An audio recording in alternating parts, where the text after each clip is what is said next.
नारायण नारायण। आज का विषय है निष्ठा का परिणाम बड़ा होता है।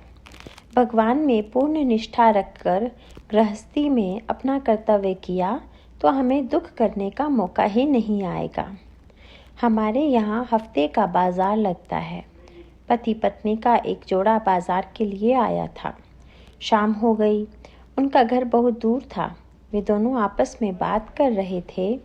अब बहुत देर हो गई है, रात में जाना ठीक नहीं, तो आज यहीं रहेंगे, कल सुबह जाएंगे। उनकी यह बातचीत दो लुच्चे आदमियों ने सुनी।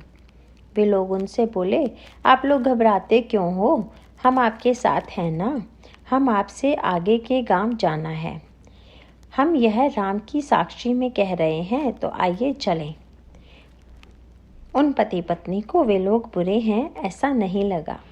आगे एक घाटी में पहुंचने पर उन लोगों ने उस स्त्री के पति को एक पेड़ से बांध दिया और उस स्त्री के शरीर से गहने उतार लिए।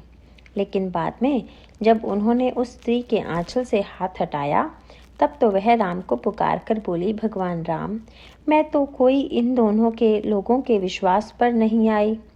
इन्होंने तुम्हें साक्षी बनाया, तुम्हारी सौगंध खाई, उस सौगंध के विश्वास पर मैं आई, तो अब मेरी रक्षा करना तुम्हारा काम है। इतने में बंदूक से आवाज़ आई और दो सिपाही वहां दौड़ते आए। तब चोर तो भाग गए। उन सिपाहियों ने पति पत्नी को मुक्त किया, उनका सामान और गहने उन्हें दिए और उन्हें घर पहुंचाया। घर पहुंचने पर वह स्त्री बोली, ऐसे ही मत जाओ, थोड़ा जलपान करके जाओ। वे बोले, नहीं, हमें बहुत काम है। वह बोली, जरा रुको, मैं अभी आई। और वह कहकर भीतर की ओर मुड़ी ही थी कि वे गायब हो गए। तो निष्ठा ऐसी होनी चाहिए। आज तक न जाने कितने लोगों पर कितने ही भयंकर प्रसंग आए होंगे, किंतु अपनी निष्ठा के बल पर ही वे उनसे पार हुए।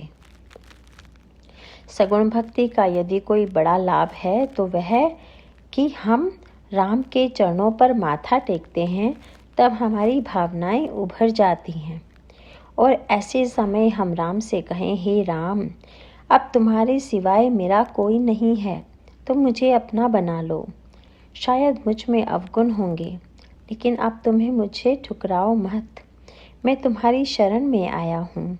अपने स्वभाव में भगवान की श्रद्धा के कारण जो धीरज पैदा हुआ है, वह दृढ़ होना चाहिए।